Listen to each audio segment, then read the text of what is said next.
ఇలా Tanuku Venkateswara theatre centre వద్ద వంగవీటి మోహన్ రంగా జయంతి వేడుకలు నిర్వహించారు. ఈ సందర్భంగా రంగా విగ్రహానికి ఎమ్మెల్యే ఆర్మిల్లి రాధాకృష్ణ నివాళులర్పించారు. సామాజిక న్యాయం కోసం రంగా అనేక పోరాటాలు చేశారని రాధాకృష్ణ గుర్తు చేశారు. నేటికి ప్రజల గుండెల్లో చిరస్థాయిగా మోహన్ రంగా నిలిచిపోయారని అన్నారు.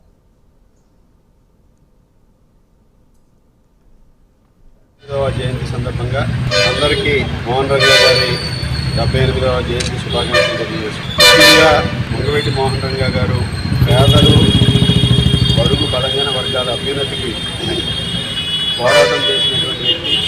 అదేవిధంగా సమాజ సేవలో కుల మతాలకు అతీతంగా ముఖ్యంగా పేదల అభ్యున్నతికి కృషి చేస్తూ సామాజిక న్యాయం కోసం ఆయన అనేక పోరాటాలు చేసినటువంటి విషయం మనందరికీ కూడా తెలుసు.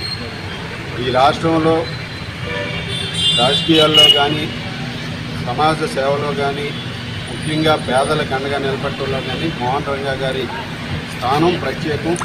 ఆయన ఇప్పటికీ కూడా ప్రజల గుండెల్లో చిరస్థాయిగా నిలిచిపోయారంటే ఆయన పేదల పట్ల ఎప్పుడూ కూడా వారి అవసరాల పట్ల కానీ స్పందించి వారికి అండగా నిలబడి ఎక్కడ